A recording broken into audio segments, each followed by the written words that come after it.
That is black, man. Look at the reflection in that. That's amazing. Hello, mate.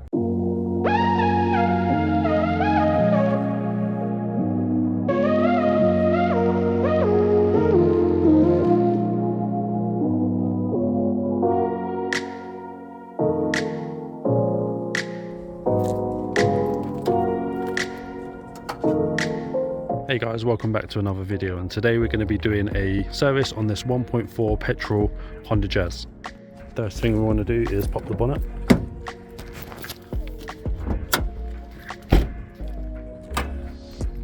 And then use the bonnet catch to hold it up.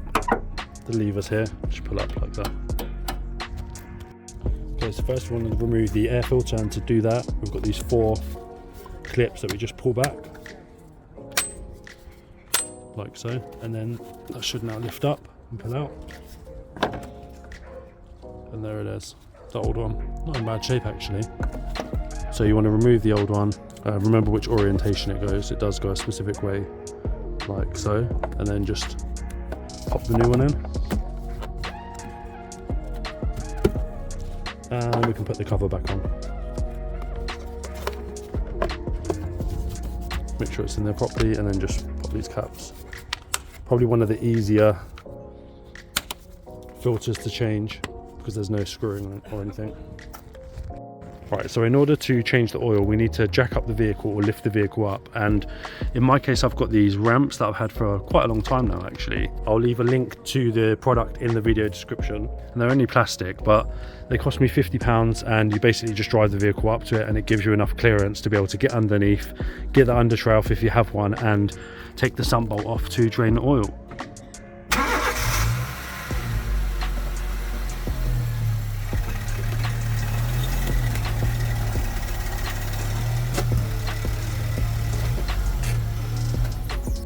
Okay, so the vehicle's now on the ramps, and I've just put these rubber mats down to save my knees because this floor is not nice to work on. And on this vehicle there's no under tray, as you can see, which makes it even easier.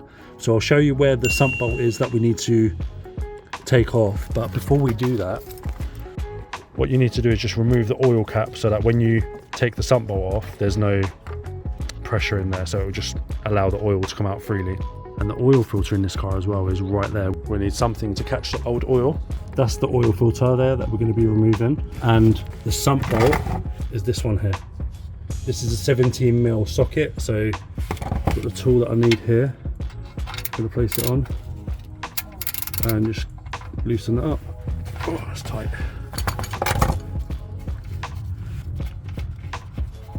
Push this as you're turning it so that oil doesn't just start spilling out, and then once you've threaded it all the way, just release, and then you get minimal spillage. So we'll just let that drain out and make sure you catch that. So you want to grab yourself one of these oil filter spanners or wrenches. There are different kinds of these, but I've never had to use a different one. Okay, so you want to get your little wrench on there and turn anti-clockwise, and it should come loose. This one's very tight. There we go. Now I can get that by hand. And then make sure you've got the pan kind of underneath both, because oil will come out like that. Just leave that there a sec. Once that's all the way off, just turn it upside down and it will all drain all over your hand. If we inspect this old filter, this has got a date stamp of 2022, which means this was last changed 2 years ago. So this car hasn't been serviced since 2022. And it's now 2024 obviously, so it's missed a year. Now this would explain why the oil is so black. Okie pokey, so once you've cleaned up your sump bolt, you can grab a tiny bit of tissue, go underneath the vehicle. You want to just wipe down the area where the bolt goes in. This will drip for ages, so don't wait there for it to stop dripping. As you can see there, it's still dripping. You'll be waiting a very long time, trust me. So just get the bolt in and thread it up a little bit. That will stop the oil coming out, and we'll just leave it like that for a sec because we're going to clean this area up with some brake cleaner. Okay, so we've got the brake cleaner. Just going to go underneath and spray down all of this. Otherwise, when you take this for an MOT and they see all of this oil, they're going to say, oh, there's an oil leak. No, there ain't, mate. We just didn't clean it, did we? Well, we did, because we're cleaning it right now. Lovely jubbly, mate. So once you give it a wipe down with tissue after that, look at that, it's spotless. And then we can tighten this bolt up. So let's inspect this new filter. Miley's a very good brand. There it is, nice and shiny and new. Now this does say to fill the oil filter up to the top with oil and then apply 16 newton meters. These just hand tight, don't need to worry about that. There she is, old and new. Now they tell you to fill these up with oil, as you can see there in the picture, but because this is sign mounted, if you fill it up with oil, it's just going to all spill out. So I don't know how that works. But one thing you definitely will have to do is just dip your finger in there like that and then lick it. I'm joking, don't lick it. Just put a bit on this O-ring here. This ensures that when you tighten this up, it doesn't pinch and cause any leaks. Now you can put this on there and there will be no issues. Okay, so the oil filter needs to be hand tight. 16 newton meters, which is not a lot. Just tighten it until I can't tighten it anymore. And like I say, it does say to fill the oil up, but if I fill the oil up, it's just going to probably spill out. The majority of it will spill out. Okay, so let's tighten the sump bolt up. These are only usually 25 newton meters, so this is not very tight, guys. You don't need to do this very tight. That'll do.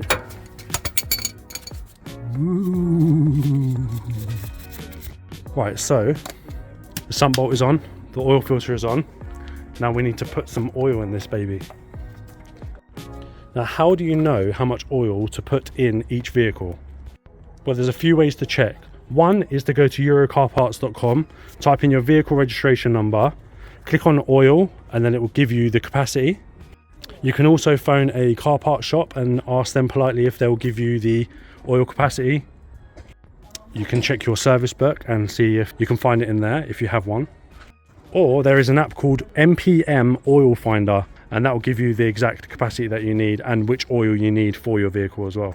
So this vehicle takes 3.6 litres of oil, and in this case they've given me 5W30 fully synthetic engine oil, which is Ford spec, meets the requirements of all those. And what I've got is a 2 litre measuring jug, and what I'm going to do is I'm going to pour 1.6 litres in. I'm going to put that in the engine.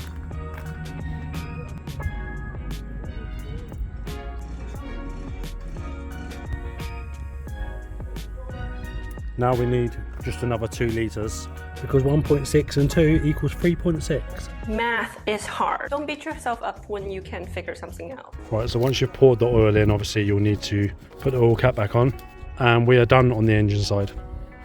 Now let's just start the vehicle and make sure we're running sweet and that there's no leaks.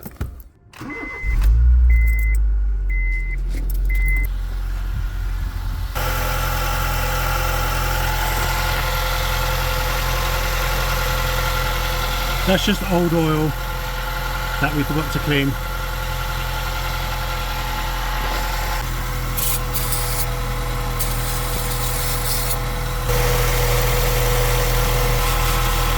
That's sweet. So now we can drive it off the ramps.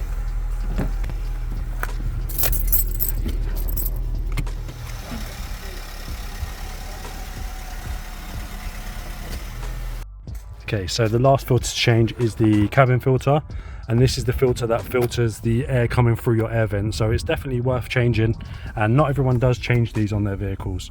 So on this car, it's located behind the glove box. You want to open the glove box and pull this bottom cover out, and this white section here is the cabin filter, so just pull from both sides and it comes out.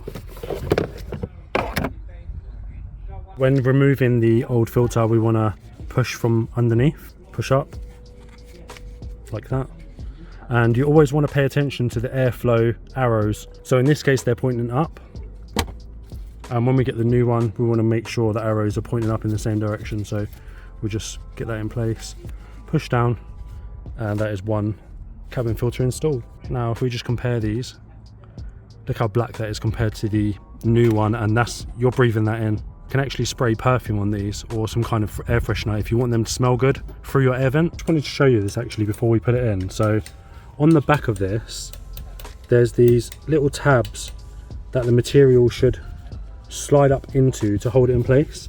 And you can see it maybe a bit better in that one, but just make sure it's tucked behind it so that when you push it in, this is not sticking up. Like that. Push, and it's done. Now we can get the glove box cover in, push in place, and we're done. Guys, I'm trying to reset the service light and I couldn't find anything on this particular model. Most of the guides online show you to use an info button or to press this button until it cycles around to oil level, but I don't have that. So what I'm going to do is I'm just going to reset it with my Autel here. Fingers crossed it worked. Function is not supported on this vehicle. Okay, so how are you supposed to do it? So you reset without tool and it tells you to turn the ignition on. If the service remind information is not displayed, press and release the select reset button on the steering wheel. Is this an import or something? Is there something going on here? What the hell is happening? If anyone knows actually how to reset the service light on this particular Jazz, then please let me know, because I can't figure it out. Please give it a thumbs up. Please comment down below if you've got any questions, and please share the video with your friends and family. That is black, man. Look at the reflection in that. That's amazing. Hello, mate.